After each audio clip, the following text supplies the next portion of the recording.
Bonjour, c'est Crypto et j'espère que vous allez bien. Aujourd'hui, on se retrouve pour un ensemble de vidéos qui vont être une formation autour de l'investissement crypto où je vais revenir sur les concepts de base, des concepts essentiels et comprendre exactement toutes les différentes étapes. Et le but, c'est clairement comme si je parlais à quelqu'un qui est proche, à un de mes proches qui me poserait la question: comment j'investis en crypto? Comment je le fais? Quelles sont les étapes? Quels sont les éléments importants que je dois avoir? Et qu'est-ce que je lui répondrai dans ces différentes étapes pour justement l'accompagner dans son parcours. En sachant que déjà il sait ce qu'est la crypto, bien évidemment. Si c'est pas le cas, je vais faire un ensemble de vidéos qui vont être notées en haut à droite pour ceux qui viennent d'arriver, qui ne connaissent pas la crypto, où je vais expliquer la crypto de ce côté-là. Mais le but, c'est vraiment d'expliquer les différentes étapes. Et c'est une première vidéo d'un ensemble de vidéos, comme je vous l'ai dit, parce que oui, forcément, on peut pas tout faire en une vidéo qui va faire un certain nombre d'heures très importantes. On va découper ça en blocs, et la première va être la plus importante, ça va être la mise au point, justement, de tout ça. Pour tous ceux qui ne me connaissent pas, je suis Cryptolise, je suis entrepreneur et investisseur crypto, et justement, je vous partage mon expérience, et ce que j'ai déjà vécu, et ce que j'ai déjà vu, parce que j'ai vu énormément de cas, et vous allez le voir tout au long, justement, de cette explication, de ces histoires, de ces exemples, des moyens pour pouvoir vous armer sur ce qui nous attend, et sur, justement, l'investissement crypto.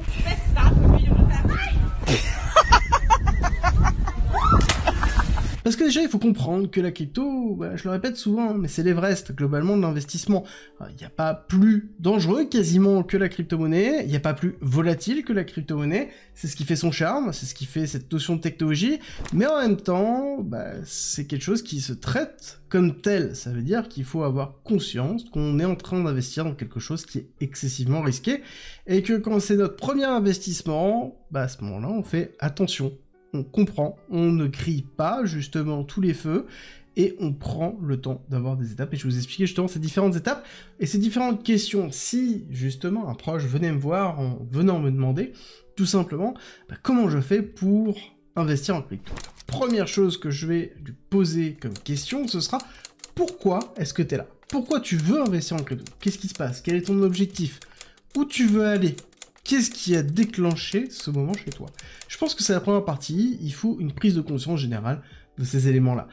Pourquoi? Parce que simplement, si tu n'as pas conscience de ce que tu es en train de faire, si tu n'as pas conscience de tes objectifs, à ce moment-là, c'est simple, tu peux parcourir, continuer à marcher, voire même courir dans une direction, mais si tu n'as pas ta finalité, si tu n'as pas ton bout, globalement, tu peux continuer à courir ad vitam aeternam, sans forcément de finalité, juste pour courir. Et c'est pas le but. Un investissement, on rappelle que c'est quelque chose qui est construit, et justement le principe d'un investissement, et c'est une des notions qui est essentielle de ce côté-là, c'est que justement on part d'un début pour arriver à un objectif, et l'investissement c'est la méthodologie que l'on a dedans. Et dans cette méthodologie, on va retrouver un objectif, forcément, on va retrouver une mise au départ, un capital, on va retrouver un médium, donc globalement le moyen qu'on a pour investir.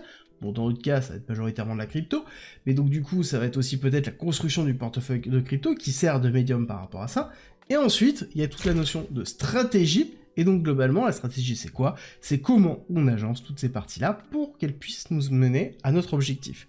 Mais forcément, on a le point de départ, et on a la finalité derrière, et c'est ce qui fait qu'on est capable de pouvoir investir correctement. Et c'est la base, vraiment. Vous inquiétez pas, à chacune de ces parties-là, je vais revenir dans les autres vidéos pour justement développer ces parties, parce qu'elles sont essentielles, et on va revenir sur des situations à chaque fois avec des exemples, comme je vous l'ai dit. Alors on va commencer par la notion d'objectif. Pourquoi c'est important? Parce que si vous ne savez pas, comme je l'ai dit, où vous voulez aller, c'est compliqué de pouvoir, choisir les bonnes cryptos pour y aller, d'avoir la bonne stratégie, et de pouvoir avoir une carte, globalement. C'est un peu ça, vous construisez votre propre carte, et pour avoir votre propre carte, il faut avoir et savoir ce que vous voulez concrètement. J'investis parce que mon pote m'a dit que, parce que ma cousine m'a dit que, parce que il paraît que le même coin du coin, il fait x100, c'est bien, mais à un moment donné, il faut être cohérent avec ses moyens et sa relation. Et c'est pour ça aussi que c'est important d'avoir cette notion d'objectif, parce qu'il y a une notion de cohérence. Et la cohérence, elle est entre les moyens, ce que vous voulez. Comprenez bien que s'il n'y a pas de cohérence entre les deux, vous ne pouvez pas y arriver. et vous ne comprendrez pas pourquoi, ou vous prendrez des risques totalement insensés pour y arriver. L'argent magique, ça n'existe toujours pas, hein. On est au moment où je fais la vidéo en 2024, mais ce sera certainement le cas en 2025, 2026, 2030, peu importe, l'argent magique n'existe pas. Ou si jamais il existe, bah, ça s'appelle de la fiat, donc c'est-à-dire des monnaies fiduciaires. C'est encore une autre discussion qu'on n'aura pas là, mais l'argent magique concrètement n'existe pas. L'argent facile non plus. Par contre, l'argent rapide, oui. Mais il faut comprendre qu'à ce moment-là, tout ça, c'est une gestion du risque. Et c'est pour ça que je vous dis, objectif et moyen que j'ai en face pour y arriver. Si vous voulez monter l'Everest et que vous ne faites pas de sport, que vous avez 80 balais, et que globalement, juste le fait de vous lever le matin, c'est compliqué, ça va pas le faire. On est tous d'accord, c'est logique, c'est le même principe en investissement. Si je veux faire x100, ou si je veux être millionnaire, et que j'ai 1000 balles, bah ça va être compliqué. Ça va être compliqué, ou en tout cas, le niveau de risque que je vais devoir prendre pour y arriver est juste totalement aberrant. Et la probabilité d'y arriver est totalement aberrante aussi. Ça ne veut pas dire que les cryptos vous ont tout fait perdre. Non, ça veut dire que vous ne savez juste tout simplement pas investir. Donc prenez du recul. Ayez une réflexion entre la cohérence de vos moyens et l'objectif.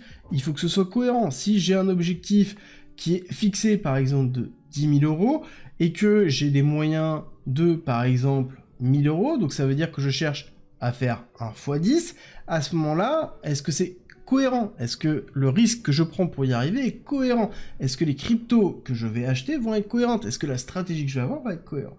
Ça peut vous paraître très abstrait, vous inquiétez pas, on va rentrer dans le sujet de toute façon dans chacune des étapes au fur et à mesure qu'on déroulera les vidéos ensemble.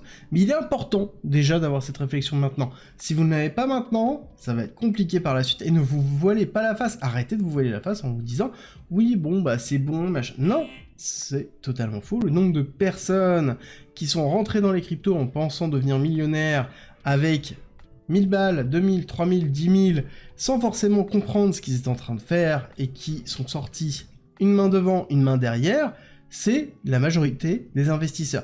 Et c'est ce qui fait la mauvaise presse des cryptos. C'est pas parce que les cryptos sont mauvaises, c'est juste que c'est excessivement volatile, et encore une fois, ce n'est pas quelque chose qui est simple, c'est quelque chose qui doit être maîtrisé, et justement, dans cette notion de cohérence, c'est là où vous allez prendre conscience de ce que vous ne savez pas.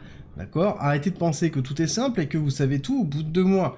Encore une fois, investir tout court, ça prend des mois, voire des années, pour maîtriser, et en crypto c'est encore plus difficile, parce que oui, vous pouvez avoir un coup de chance, 2 coups de chance, 3 coups de chance, mais quand le marché va se retourner, vous serez tout nu dans la rue. Un petit peu comme dit notre ami Warren Buffett, c'est au moment où la marée se retire qu'on voit qui porte un maillot de bain ou non. C'est le même principe, donc faites très attention, ne surestimez pas votre capacité à pouvoir investir, prenez en considération les risques que vous prenez. Ne pensez pas qu'il y a des rendements qui sont magiques. S'il y a un fort rendement, s'il y a une forte opportunité, si vous gagnez beaucoup, c'est qu'il y a forcément beaucoup de risques qui y sont associés. Ce n'est pas, encore une fois, de l'argent gratuit, ça n'existe pas. Il y a toujours une part de risque qui est liée à ça.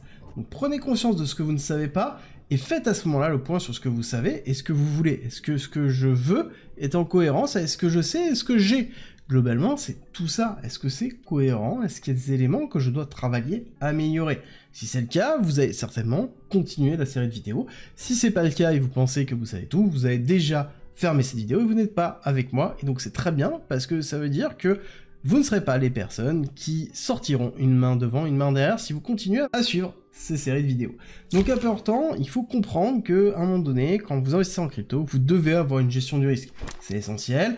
Il faut prendre le temps de calculer quel est votre risque, combien vous risquez, est-ce que vous devez le sortir maintenant, c'est-à-dire l'argent que je vais investir, est-ce que c'est quelque chose qui a une volonté d'être retiré dans 1 an, 2 ans, 3 ans, 4 ans, est-ce que je peux me permettre de laisser cet argent investi pendant un certain temps?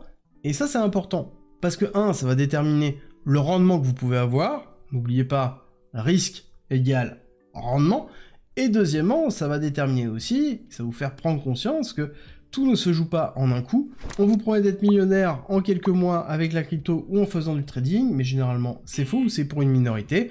Par contre, arriver à ces objectifs en un bull run ou en 2 bull run, c'est tout à fait envisageable. Encore une fois, il faut comprendre les cycles, et il faut avoir une stratégie, et vous inquiétez pas, on va passer en revue tout ça. Et une fois qu'on a vu ça, qu'on a compris ça, on attaque quoi? La construction du portefeuille. Est-ce que mon moyen de locomotion pour aller à mon objectif est cohérent? Simple, si je suis conservateur et que je veux faire x2 et que j'ai tous les mêmes coins du coin ou que j'ai que des projets que personne ne connaît et qui sont ce qu'on appelle des petites market cap, donc c'est-à-dire des petites capitalisations, donc globalement des inconnus, ou que mon collègue m'a dit que c'était la perle de la perle de la perle de la perle, mais qu'en fait personne ne connaît, c'est qu'il y a un problème. C'est que vous prenez beaucoup trop de risques par rapport à ce que vous voulez réellement. Pareil, si vous voulez faire peut-être 1 x 10 et que vous avez que du BTC, bah c'est peut-être aussi qu'il y a un problème. Est-ce que le BTC va faire x 10 dans les années qui viennent? Oui, peut-être. Peut-être dans 5 ans, 6 ans, 10 ans, mais est-ce que ça va faire x 10 sur ce cycle? Peut-être pas. Et justement, il y a une incohérence dedans, et donc vous ne comprendrez pas pourquoi vous n'y arrivez pas, pourquoi vous êtes en dessous, et donc à ce moment-là, vous allez faire des décisions qui seront erratiques, parce que il y a l'émotion qui est prise en compte. Encore une fois, beaucoup d'investisseurs ne comprennent pas l'importance de l'émotion. L'émotion, c'est essentiel. Le marché n'est qu'émotion. N'oubliez pas que le marché est la représentation des émotions des investisseurs. Si ça baisse, c'est qu'il y a une volonté de peur. Si ça monte, c'est qu'il y a une forme de cupidité. Et même, plus ça va monter, plus vous allez être cupide, plus vous allez en vouloir plus, et plus ça va baisser, plus vous allez avoir peur, plus vous vous dites que vous allez faire un mauvais investissement, plus ça va être compliqué, etc., etc. Comprenez bien que tout ça vont jouer directement dans votre capacité à prendre des bonnes décisions. Encore une fois, si vous êtes un gambler, c'est-à-dire un parieur, vous n'allez pas vous poser ces questions-là, parce que vous êtes déjà parti, mais en l'occurrence, si vous êtes quelqu'un construit et qui veut vraiment aller plus loin, à ce moment-là, vous allez construire cette partie-là, vous allez comprendre que l'émotion joue, on va revenir sur les biais, que ce soit les biais de réflexion, que ce soit les biais de confirmation, que ce soit les biais cognitifs en général, ou même tout simplement dans ce que vous allez ressentir et comment vous allez devoir gérer ces situations-là. Prenez un maximum de recul, c'est sûr et certain, et surtout, ayez une stratégie. Comment limiter l'émotion? Globalement, c'est assez simple, il faut être préparé.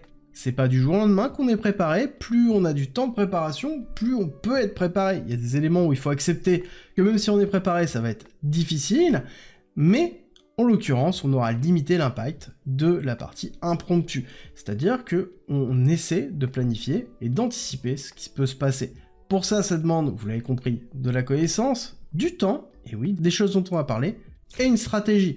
La planification et la stratégie, c'est la mise en place d'éléments structurels et factuels dans lesquels vous pouvez vous raccrocher dans des moments forts en émotion et dans lesquels vous avez à appliquer votre stratégie au fur et à mesure pour pouvoir valider vos objectifs. N'oubliez pas, la stratégie, c'est la phase exécutive. Donc, c'est-à-dire les éléments que vous allez devoir faire concrètement pour arriver à votre objectif. C'est ça, une stratégie. Ça peut être une stratégie d'achat, ça peut être une stratégie de vente, ça peut être une stratégie de renforcement. Bref, il y en a plein, il y a plein de choses à voir de ce côté-là, mais il faut comprendre que si vous n'avez pas de stratégie et qu'elle n'est pas écrite et que vous ne pouvez pas l'expliquer facilement à, par exemple, quelqu'un qui a 12 ans, ça ne fonctionne pas. Alors, pourquoi 12 ans? C'est parce que j'avais envie de dire 12 ans, mais globalement à un enfant, à un adolescent, bref, à quelqu'un qui n'est pas un spécialiste de la finance, si vous n'êtes pas capable d'expliquer facilement vos stratégies, c'est que vous n'en avez pas, ou en tout cas qu'elle est trop complexe et que vous ne serez pas capable de l'appliquer. Encore une fois, c'est super important, et surtout, elle doit être factuelle. Si c'est basé sur quand je le sentirai ou quand mon influenceur préféré définira que ça y est on sort, ok, mais non, ce n'est pas une stratégie et ça veut dire que vous donnez les clés de votre réussite à quelqu'un d'autre qui n'est pas vous et c'est gênant. C'est gênant, c'est comme si vous laissiez la clé tout simplement de votre portefeuille, de votre maison, la clé de tout ce qui est important pour vous à quelqu'un que vous ne connaissez pas physiquement, d'accord? C'est pas parce que vous me regardez tous les jours que vous me connaissez et que vous devez avoir une confiance aveugle dans ce que je vais vous dire et dans ce que je vais faire. Tout simplement parce que je suis humain et je peux tout simplement me tromper.